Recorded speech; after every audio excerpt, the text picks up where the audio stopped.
జై గురుదేవ్. ఓం శ్రీ సాయిరామ్. దివ్యాత్మ స్వరూపులారా, విశేక్షణ అనే పదం చాలా విలువైంది. విశేక్షణ అనేది బుద్ధి మట్టానికి సంబంధించింది. విశేక్షణను కోల్పోయేటటువంటి వ్యక్తి మానసిక మట్టంలో జీవిస్తాడు. మానసిక మట్టంలో జీవించేటటువంటి వ్యక్తికి ఏది సత్యం, ఏది అసత్యం, ఏది నిత్యం, ఏది అనిత్యం, ఏది వాస్తవం, ఏది అవాస్తవం, ఏది స్థిరం, ఏది అస్థిరం, ఏది శాశ్వతం, ఏది అశాశ్వతం అనేటటువంటి విశేషణ ఉండదు. అతను వక్ర మార్గాన్ని అనుసరిస్తాడు, అదే కరెక్ట్ అనుకుంటాడు. సాధారణమైనటువంటి వ్యక్తులు తప్పనిసరిగా శారీరక ఇంద్రియ మట్టాలతో జీవితాన్ని కొనసాగిస్తారు. అటువంటి వ్యక్తులు తప్పనిసరిగా బాధలు పడతారు. మూల కారణాన్ని తెలుసుకోగలిగితే ఎలా ఉంటుంది? ఏమిటి మూల కారణం? నేను ఎవరు? మీరు ఒప్పుకున్నా, ఒప్పుకోకపోయినా, అంగీకరించినా, తిరస్కరించినా, విశ్వసించినా, విశ్వసించకపోయినా, నీవు నేను అందరం సాక్షాత్తు భగవంతుడమే కదా. ఇది సింపుల్ టెక్నాలజీ. మనం ఎక్కడ నుండి వచ్చాము, అంతిమంగా ఎక్కడికి వెళతాము, వస్తువు ఎలా ఉన్నాము, పోతూ ఎలా ఉంటాము అంచనా వేసుకోండి. ఏదైతే మనం సమకూర్చుకుంటున్నామో అది మంది కాదు కదా, మనం తీసుకెళ్ళట్లేదు కదా. మరి ఏం తీసుకెళ్తున్నాం? కర్మ ఫలాన్ని తీసుకెళ్తున్నాం, సంస్కారాలను తీసుకెళ్తున్నాం, కర్మల మూటను తీసుకెళ్తున్నాం. మంచి చేశామనుకోండి, ఉత్తమ కర్మల మూట. చెడు చేశామనుకోండి, చెడు కర్మల మూట. ఆలోచించుకోండి ఒకసారి. మనం స్థూలాన్ని వదిలిపెట్టి వెళుతున్నాం, సూక్ష్మాన్ని తీసుకెళ్తున్నాం. సూక్ష్మత్వానికి విలువ ఉంటుంది, వ్యాపకత్వం ఉంటుంది, శక్తి విపరీతంగా ఉంటుంది. స్థూలానికి విలువ ఉండదు. భౌతిక సంపద మొత్తం కూడా ఇక్కడ వదిలిపెట్టిపోయేదే కదా. మనం ఏం తీసుకెళ్ళాలి? ఆధ్యాత్మిక సంపదను పోగు చేసుకొని దాన్ని ప్రపంచానికి అందించడం కోసం జీవితాన్ని ముగించి మరొక జన్మ కోసం ఎదురు చూడాలి. ఆధ్యాత్మిక సంపద పుష్కలంగా ఉందనుకోండి, దాన్ని ప్రపంచానికి అందించేటటువంటి అర్హత ఉంటుంది కదా. ఆధ్యాత్మిక సంపద లేదనుకోండి, ప్రపంచానికి అందించేటటువంటి అర్హత ఉండదు కదా. భూమండలం మొత్తంలో ఒక్క మానవుడు మాత్రమే నరక యాతనను అనుభవించడానికి మూల కారణం. అతను భౌతిక సంపద మీద దృష్టిని కేంద్రీకరిస్తున్నాడు తప్ప ఆధ్యాత్మిక సంపదను గురించి ఆలోచించడం లేదు కదా. నువ్వు ఆధ్యాత్మిక సంపదను పోగు చేసుకో ఎలా ఉంటుందో, భౌతిక సంపద కోసం పరుగులు పెట్టి ఎలా ఉంటుందో. మేధావులు మొత్తం ప్రస్తుతం దేనికోసం ఆరాటపడుతున్నారు, దేనికోసం వెంపలాడుతున్నారు? భౌతిక సంపద కోసం వెంపలాడుతున్నారు. విజయవంతమైన జీవితం కోసం ఆరాటపడుతున్నారు కానీ విలువలను గురించి ఆలోచించటం లేదు కదా. విలువలకు తిలోదకాలు ఇస్తున్నారు కదా. అందుకు నేను మరొకసారి చెప్తున్నాను, పరిగెరుకునేటటువంటి వ్యక్తికి పంట విలువ తెలియదు. పంట కావాలంటే పరిగెను వదులుకోవాలి. పరిగెను పట్టుకున్నావంటే పంటను కోల్పోతావు. దీనికి మనిషికి తప్పనిసరిగా విచక్షణ కావాలి, వివేచన కావాలి, విచారణ కావాలి, విశ్లేషణ కావాలి, విఘ్నత కావాలి. నీ జీవితానికి ఏది అవసరమో దాన్ని ఎంపిక చేసుకో. ఏది ప్రమాదకరమో దాన్ని వదిలేయి. అందరు మనుషులంతా ఏమవుతున్నారంటే తనకు అవసరమైన దాన్ని అందుకోలేకపోతున్నారు, అవసరమైన దాన్ని అందుకుంటున్నారు. అంతిమంగా పరివర్తన పశ్చాత్తాపం చెందుతున్నారు. కానీ చేతులు గాలిపోయినాయి, ఆకులు పట్టుకునేటువంటి ప్రయోజనం ఉండదు. నువ్వెవరివి? సాక్షాత్తు పరబ్రహ్మనివి కదా, పరమాత్మవు కదా, శుద్ధ చైతన్యానివి కదా, భగవంతుడివి కదా, సత్యానివి కదా. ఇంత ఉన్నతమైన స్థాయి నీకున్నప్పుడు నువ్వెందుకు బలహీనంగా ఆలోచిస్తున్నావు? బలహీనంగా ఆలోచిస్తూ ఉంటే బలం హరించుకుపోతుంది కదా. బలంగా ఆలోచిస్తూ ఉంటే బలహీనతలు కరిగిపోతాయి కదా. కాబట్టి సత్యవంతంగా జీవించే వ్యక్తికి ధైర్యం ఉంటుంది, ఆత్మవిశ్వాసం ఉంటుంది, సంకల్ప బలం ఉంటుంది, వాక్శుద్ధి ఉంటుంది, సత్యదర్శనం అవుతుంది. ధైర్యము విశ్వాసం రెండు కూడా దైనందిన జీవితానికి తప్పనిసరిగా అవసరం. వాక్శుద్ధి అంటే ఏమిటి? నోటి నుండి వెలువడినటువంటి ప్రతి మాట అమలవుతుంది. సంకల్ప బలం అంటే ఏమిటి? మనసులో సంకల్పించింది ఏదైనా సరే నెరవేరుతుంది. ఇది ఎప్పుడు సాధ్యమవుతుంది, ఎలా సాధ్యమవుతుంది? కొంచెం ఆలోచించండి. ఎప్పుడు సాధ్యమవుతుంది, ఎలా సాధ్యమవుతుంది ఆలోచించండి. అంతరంగం సమూలంగా ఖాళీ కావాలి. అంతరంగంలో ఏముంది, ఏమున్నాయి? అంతరంగంలో చెడు సంస్కారాలు ఉన్నాయి, ఉత్తమ సంస్కారాలు ఉన్నాయి. చట్టము న్యాయం ఉంది, ధైర్యము విశ్వాసం ఉంది. ధైర్యము విశ్వాసం అంటే ఉత్తమ సంస్కారాలు, చట్టము న్యాయం అంటే చెడు సంస్కారాలు. చెడు సంస్కారాలు కలుపు మొక్కలు, ఇనుప సంకెళ్ళు. ఉత్తమ సంస్కారాలు పంట. పంట పండాలంటే చెడు సంస్కారాలు అనబడేటటువంటి కలుపు మొక్కలను సమూలంగా తొలగించాలి కదా. అందుకు మార్గం ఏమిటి? అసలు చెడు సంస్కారం అంటే ఏమిటి? కలుపు మొక్క అంటే ఏమిటి? ఇనప సంఖ్యలు అంటే ఏమిటి? అది అజ్ఞానమే కదా. మరొకసారి చెప్తున్నా, కలుపు మొక్కలన్నా, ఇనప సంఖ్యలన్నా, చెడు సంస్కారాలన్నా అజ్ఞానమే. అది కంటికి కనిపించేది కాదు.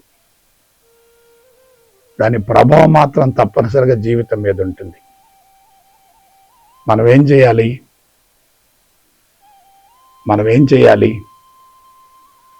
జ్ఞాన జ్యోతితోటి అజ్ఞానం అనే అంధకారాన్ని సమూలంగా ఛేదించాలి. అజ్ఞానం తొలగిపోయింది అనుకోండి, ఆత్మజ్ఞానం పెళ్ళుబుగుతుంది కదా. కాబట్టి మనిషికి ఏం కావాలి? ఆనందం కావాలి. ఆనందం ఎప్పుడు వస్తుంది? చెడు సంస్కారాల మాలిన్యం పోవాలి, ఉత్తమ సంస్కారాల బంధం పోవాలి. రెండూ పోవాలి. ఒకటే ఉండాలనుకోకూడదు, ఒకటే కావాలనుకోకూడదు, మరొకటి ఉండకూడదు అనుకోకూడదు. చెడు మాత్రమే ఉండాలి అనుకోకూడదు, ఉత్తమ సంస్కారాలే ఉండాలి అనుకోకూడదు, విజయమే ఉండాలి అనుకోకూడదు. రెండవది కూడా ఉండాలి. రెండూ ఉన్నాయి అనుకోండి,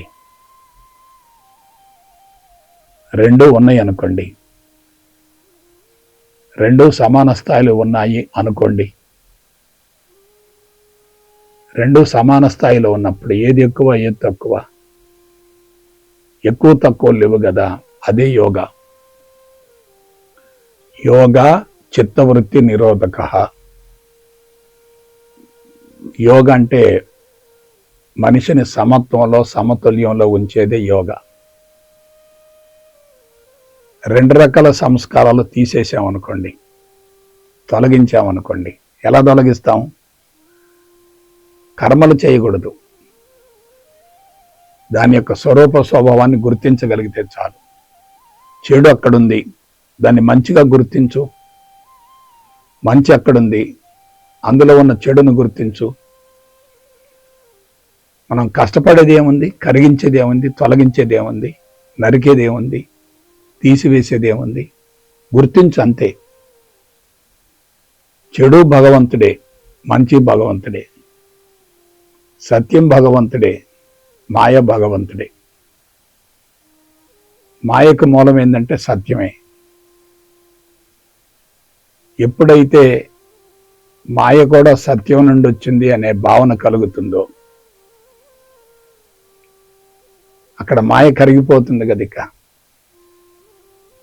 మాయ కరిగిపోయిందంటే సత్యదర్శనం అయినట్లే కదా. కాబట్టి జీవితాన్ని ఎందుకు కష్టంగా తయారు చేసుకున్నామంటే మాయ, భ్రమ, భ్రాంతి, పిచ్చి, వెర్రి, వ్యామోహం, దానికి మూలం మనసు. ఆ మనసు అంటే కర్మలు, సంస్కారాలు, ముద్రలు, జీవిత రాజ్యాంగం, జీవిత ప్రణాళిక, జీవిత కార్యక్రమం, వగైరా వగైరా వగైరా. ఇదంతా కంటికి కనిపించదు, సూక్ష్మ రూపంలో ఉంటుంది. ముందు స్థూలత్వం కనిపిస్తుంది, దాని వెనుక సూక్ష్మత్వం కనిపిస్తుంది. స్థూలత్వాన్ని సూక్ష్మత్వాన్ని రెంటిని తీసేసామనుకోండి, సూక్ష్మాతి సూక్ష్మమైనటువంటి శుద్ధ చైతన్యం కనిపిస్తుంది. శుద్ధ చైతన్యపు స్థితిని మనం అనుభవించవచ్చు. అడ్డుగోడలు ఏమిటి? ఒకటి స్థూలం, రెండు సూక్ష్మం. మరి పరిష్కారం ఏమిటి? స్థూలాన్ని సూక్ష్మాన్ని రెంటిని వదిలేయాలి, సూక్ష్మాతి సూక్ష్మత్వానికి వెళ్ళగలగాలి. అది చక్కని రాచబాట. అందుకు మనకేం కావాలి? జ్ఞానం కావాలి. ఏ జ్ఞానం కావాలి? పరిపూర్ణ అద్వైత బ్రహ్మ జ్ఞానం కావాలి. కాబట్టి మనుషులు ఎక్కడ దెబ్బతింటున్నారంటే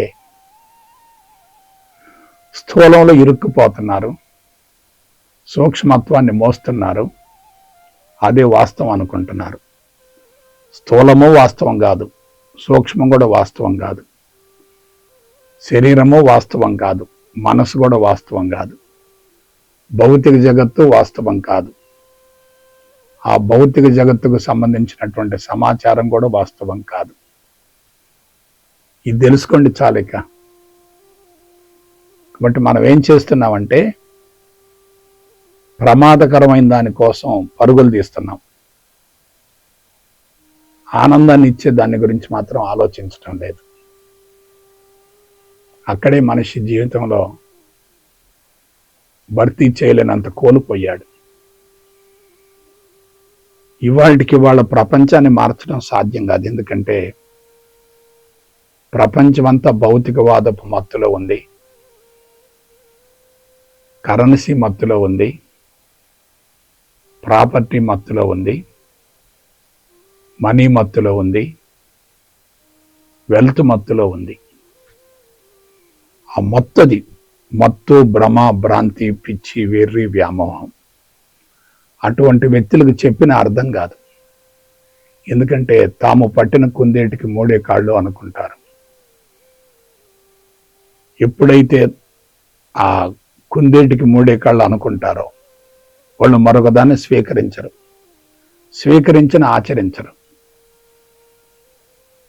స్వీకరించకుండా వ్యతిరేకిస్తారు, కానీ ఆచరించరు. వ్యతిరేకిస్తారు, ఆచరించరు. ఇంకా పరిష్కారం ఎలా వస్తుంది?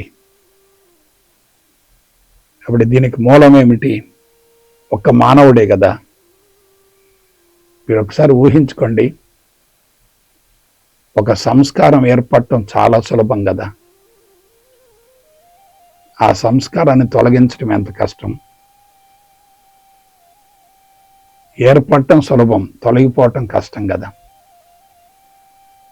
మనిషి చెడు వైపుకు పయనించడం చాలా సులభం, మంచిని ఆచరించడం చాలా కష్టం. మానవ జాతి మొత్తం అల్లకల్లోలంగా తయారైంది. వినాశకరమైనటువంటి విధానాలను అనుసరిస్తుంది. శత్రు దేశాల మీద బాంబులు వర్షం కురిపిస్తూ ఆనందపడుతున్నారు, వికటాట్టహాసం చేస్తున్నారు. వాళ్ళ నాశనమే జీవిత లక్ష్యంగా భావిస్తున్నారు. వాళ్ళు నాశనం కావాలనేటటువంటి భావంతో వాడు నాశనం అవుతూ ఉంటే ఆనందంలో పొంగిపోతున్నారు. మరి వాళ్ళు అదే కోరుకుంటారు కదా. యాక్షన్ ఎక్కడైతే ఉంటుందో అక్కడ రియాక్షన్ కూడా ఉంటుంది కదా. యాక్షన్ ఎంత మోతాదులో ఉంటుందో రియాక్షన్ కూడా అంతే మోతాదులో ఉంటుంది కదా. యాక్షన్ రియాక్షన్ రెండు కూడా వేరు కాదు కదా. ఇవాళ యాక్షన్ ఉంటే రేపు రియాక్షన్ ఉంటుంది, ఇవాళ రియాక్షన్ ఉంటే రేపు యాక్షన్ ఉంటుంది. యాక్షన్ రియాక్షన్ లేనటువంటి స్థితి కావాలి కదా. అదే ఆత్మస్థితి. ఆత్మస్థితికి చేరిన తర్వాత ఇది చూడండి, ధైర్యం ఉంటుంది, ఆత్మవిశ్వాసం ఉంటుంది, సంకల్ప బలం ఉంటుంది, వాక్శుద్ధి ఉంటుంది, సత్యదర్శనం అవుతుంది. నువ్వు ప్రపంచానికి అతీతంగా జీవించగలుగుతావు, ప్రపంచాన్ని స్వాధీనపరచుకోగలుగుతావు. నేను భగవంతుడను అనేటటువంటి అంశం అనుభవంలోకి వచ్చిందంటే అది భగవంతుడి స్థితిగా మారుతుంది కదా. భగవంతుడి స్థితికి వెళ్ళిన తర్వాత, భగవంతుని కూడా అధిగమించిన తర్వాత నువ్వు విశ్వానికి రారాజు అవుతావు కదా, చక్రవర్తి అవుతావు కదా. ఇది కేవలం ఫీలింగే కదా. దీనికోసం కఠోరంగా సాధన చేయవలసినటువంటి అవసరం లేదు కదా. సాధన చేస్తున్నారంటే అక్కడ శక్తిని కోల్పోతున్నట్లే కదా, అసంతృప్తి ఉన్నట్లే కదా. కాబట్టి నా సలహా ఏమిటంటే, ప్రపంచం పతనం అవుతుందని బాధపడద్దు. పతనం కావటం అనేది పునర్నిర్మాణంలో ఒక భాగమే. పతనమైందని బాధపడుతున్నాం అనుకోండి, భవిష్యత్తు కార్యక్రమం మనం చేపట్టలేం. భవిష్యత్తు కార్యక్రమం చేపట్టాలంటే తప్పనిసరిగా పాత విధానాలకు స్వస్తి పలకాలి, నూతన పందాన్ని అనుసరించాలి, నూతన జీవితాన్ని ప్రారంభించాలి. అందువల్ల నా సలహా ఏమిటంటే, విలువలేని వాటికి విలువను ఆపాదించవద్దు, విలువైనటువంటి వాటిని విస్మరించవద్దు, కఠోర సాధనలు చేయవద్దు. జీవితాన్నే సాధనగా మార్చుకుంటే అదే అద్భుతమైన ఫలితాన్ని ఇస్తుంది. సాధన చేయటం అంటే అంతరంగంలో అసంతృప్తి ఉండటమే కదా. అసంతృప్తి ఉండి సాధన చేస్తే ఎలా ఉంటుంది? అసంతృప్తి లేకుండా ప్రశాంతంగా సంతృప్తిగా ఉండి సాధన చేస్తే ఎలా ఉంటుంది? అందుకు మనకు ఒక్కటే, అసంతృప్తికి మూలం జ్ఞానమే, అసంతృప్తిని తొలగించుకోవడానికి మూలం కూడా జ్ఞానమే. ఎప్పుడైతే జ్ఞానం అనేది ఉంటుందో అది అజ్ఞానం అనేటటువంటి చీకటిని తొలగిస్తుంది. ఇప్పుడు అందరూ కూడా కృత్రిమ మేధస్సు ద్వారా, చట్టం న్యాయాల ద్వారా అజ్ఞానం అనే అంధకారంలో కూరుకుపోయారు. ఆత్మజ్ఞానాన్ని పూర్తిగా విస్మరించారు.